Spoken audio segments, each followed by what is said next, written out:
baker is knowing how to work with different raw ingredients. And when you're working with more conventional flours, it's going to be very consistent. And that's great when you're trying to make the same thing every day. When you're trying to make something new and different and push the envelope a little bit, milling our own fresh flour makes it so you can make something unique. No one else is going to have these same varieties of grains, and they're not going to have the ability to make this.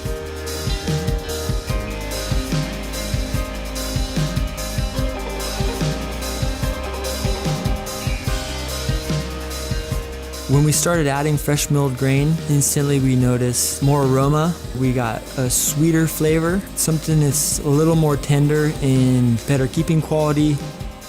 Customers are picking up on this and asking for those breads and starting to eat more whole grains. Everyone likes trying new things. I think there's a lot of possibility for people to realize that grains have unique flavors. A stone mill, it's two big old pieces of granite and they basically rub the grain. This is a much slower, more gentle process, and so you're not degrading the grains quite the same as the more conventional milling processes. And so when you do that, you're going to preserve more of the flavors.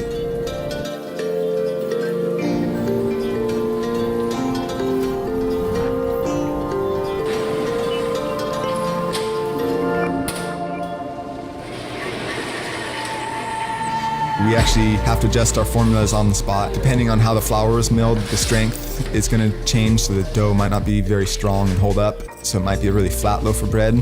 So there's certain things the baker is going to have to do to compensate for that. All these freshly milled grains are going to absorb a different amount of water, so the baker has to really know and be in touch with how much water to put in the bread. They ferment a lot quicker, there's more available sugars, and all the minerals make the yeast a lot happier, so you really have to be on top of your fermentation times. There used to be so many varieties of grains. That's largely been lost, and if we can get people to grow grain on a smaller scale, they can increase the variety and diversity, and with that we access a bunch of different flavors. To me, we're in search for having a relationship with the person who produces our product. I think the more relationships we have, the stronger the movement becomes. We can help each other and work towards a grain that's gonna make sense for the farmer and make sense for us and that the consumer enjoys eating.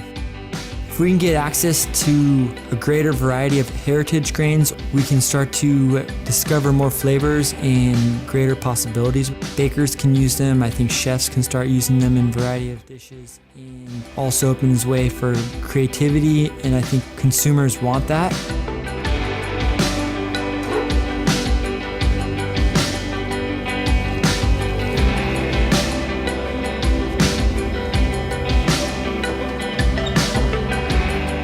Something that's becoming available now on the market are smaller home mills, which are great because you can work with more local sources and get grains and have them available and mill them fresh in any setting.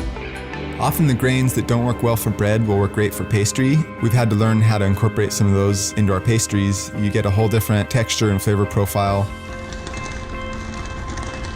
Bread making, it's a craft and it's not static, and there's plenty of new things to figure out and endless possibilities of the way you can blend grains and combine them and ferment them and bake them, and that's what it's all about.